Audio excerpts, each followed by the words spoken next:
Chapter 1. Magic is international.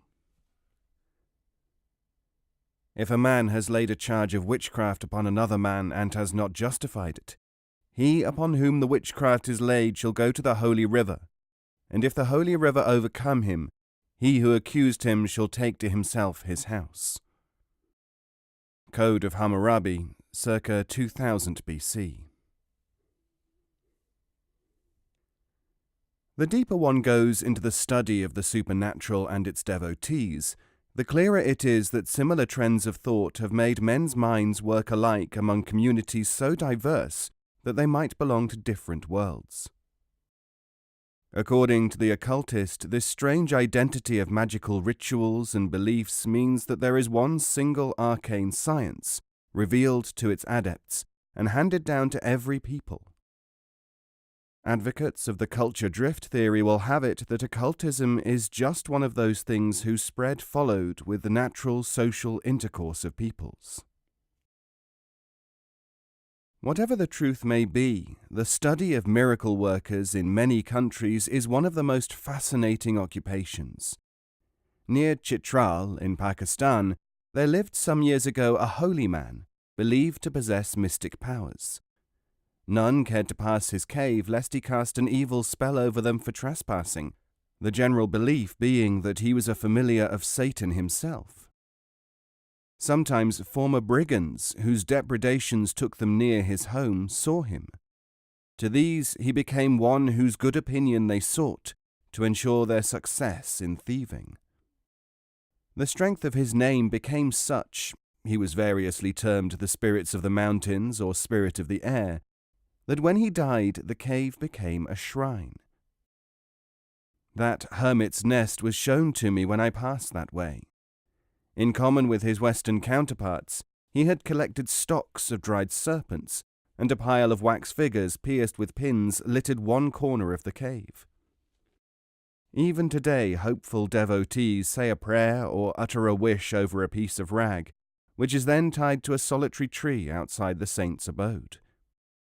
Buried face downwards, in order that any evil that might be in him would pass right through the earth, his body lies, as is the custom from China to Morocco, interred where it was found. About the same time, on the Indo-Chinese border, a noted witch who might have come straight out of Macbeth flourished as a spell dealer and general wonder worker. She took violent and unaccountable dislikes to people.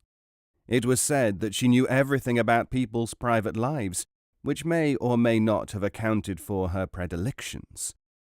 Her chief delight, however, was to punish those who caused unhappiness to others, and for that reason she was venerated by many as a saint.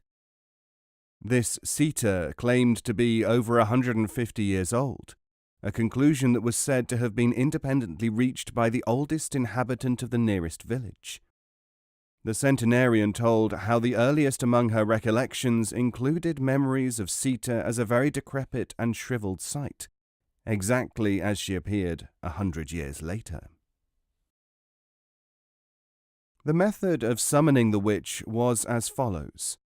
People in trouble, henpecked husbands, wives whose husbands were cruel, the sick and needy went to the roof of their house and called the name of Sita 3 times. The local owls, acting as her familiar spirits, swiftly carried the message to her. By the next morning the offender would be taken ill with severe pains in the head. Alternatively, some stroke of good luck would come the way of the invocant.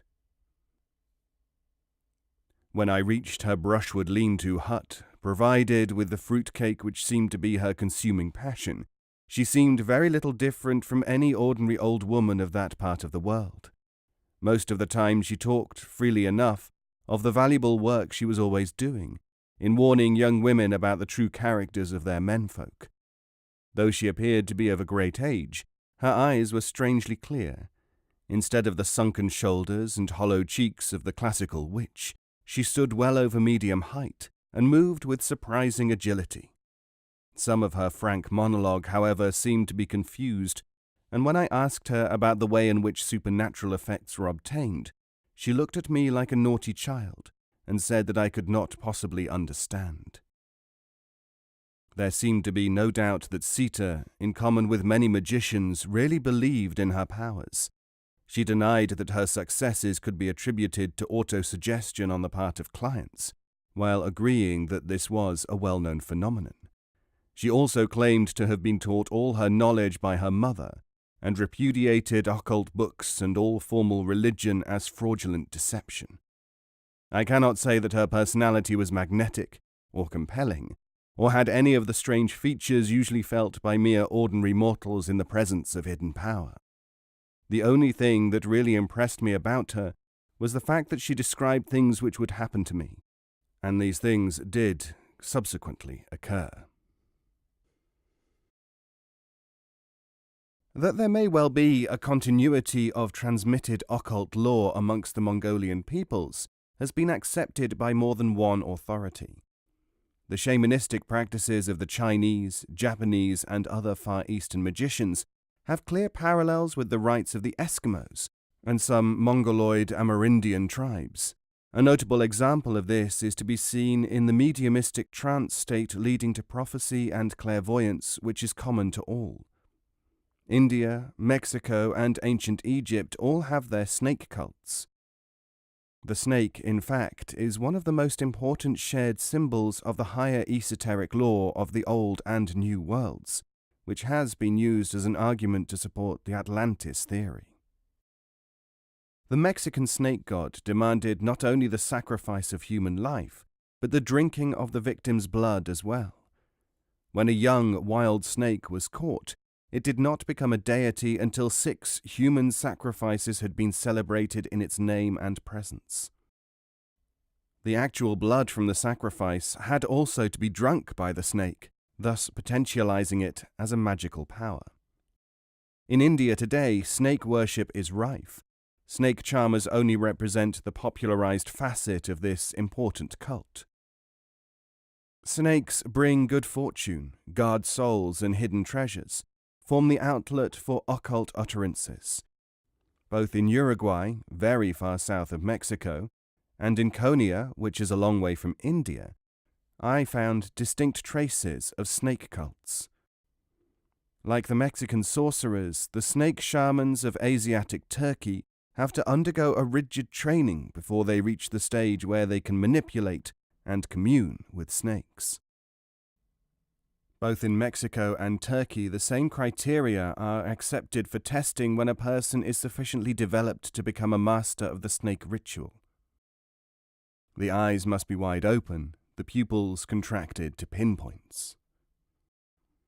It is quite possible that this reptile cult has drifted with human migration from India and Africa to South America.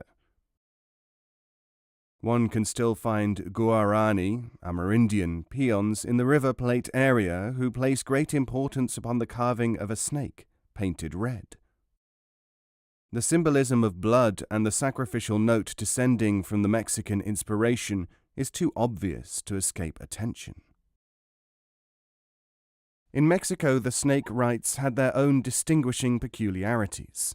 So great was the competition for the honor of becoming a serpent sacrifice that it was only with the greatest difficulty that daughters could be prevented from caressing the sacrificial snakes to induce bites. The priests certainly had no lack of victims. In many cases, families which had thus lost more than one daughter were sold anti-snake charms by the sorcerers themselves. Like the Indian snake worshippers, Mexican followers of the rite used to make a stew of this reptile's flesh and eat it. In both communities, this eating of the holy flesh was supposed to confer all manner of blessings, and especially occult powers. Taboo and propitiation rites may be the origin of many superstitions which are with us, in the East and West, even today. In ancient Egyptian and Greek temples, there was always a spot which it was forbidden to touch or to walk upon. It was dedicated to the gods, and especially evil ones, in return for their implicit agreement not to stray into provinces where they might molest mankind. The same idea obtained in parts of Scotland.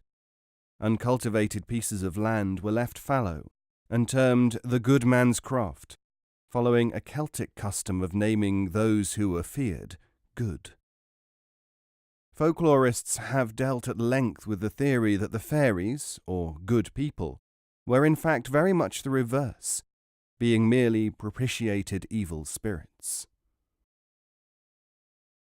At the instigation of the Church, many such places were ploughed up in Scotland, Ireland, and Wales. Tradition had it that storms and ill luck would follow such disturbance, and it is reported that ploughing had to be stopped through frightful storms and blizzards which overcame the ploughmen. As a result, these places are known today as the Devil's Own Land. The international fraternity, or conspiracy, of magic is perhaps as significant in its general principles as in specific rites. While, for example, it is generally conceded that magic in one form or another may be practiced by most people, yet there have always been those whose particular province it was. Forming a kind of initiated priesthood, secrecy is the general rule. A modern occultist cult sums up this almost primordial urge for secrecy in one of its dicta: knowledge is power, knowledge shared is power lost. Following the principles of secrecy and initiation, other important common features are magical words and special ceremonial dress. Rituals, with few exceptions, involve some sort of sacrifice, actual or implied, and the use of symbolism, magical words, words of power, are uttered. Mystical movements are made, special apparatus in the form of weapons and talismans are extensively employed. Next in significance comes the preparation of spells and charms, generally with animal, vegetable, and mineral contents, in that order of prominence. While a belief in supernatural beings is very general in all forms of magic, nevertheless many maintain that the actual names and rites, the very paraphernalia of magic in action, carry special powers, capable of producing supernatural results. The wand, for instance, is potent because of its consecration, not necessarily because it conjures up a spirit to perform an action. The objects of magic are known to most people, certainly to those who have studied the subject to any extent.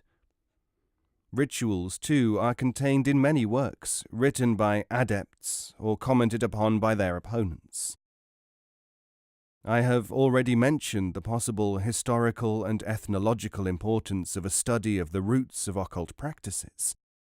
There will still remain a number of people who are not interested in culture drift, but want to know, is there anything in magic?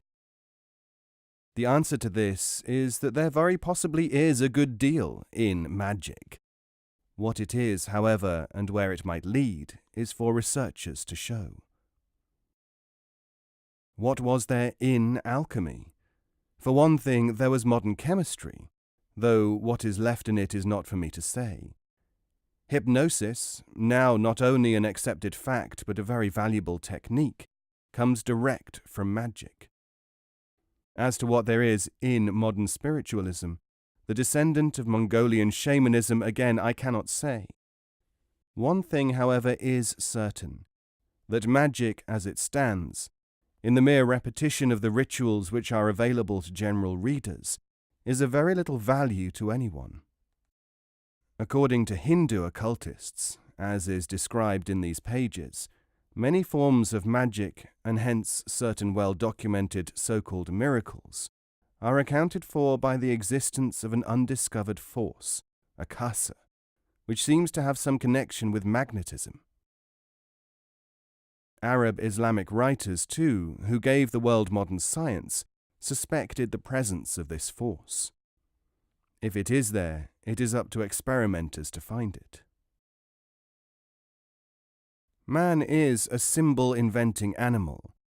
This fact has led anthropologists to conclude that the strange similarity between arcane rites and communities without apparent mutual social intercourse is coincidental.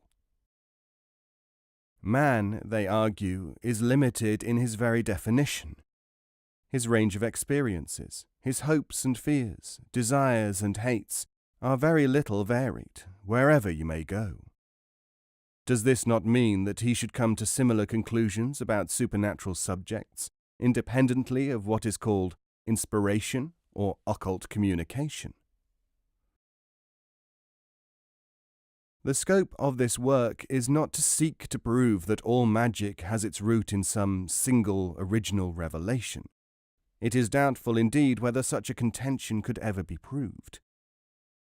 But buried in Eastern folklore, in untranslated manuscripts and legend, in magical books by Eastern writers, there is a vast amount of information which sheds considerable light on the origins of much of the magic which flourished in Europe up to the beginning of the 19th century. The actual practice of magic is still carried on in Europe and Asia alike. How widespread this is, it is not my object to investigate.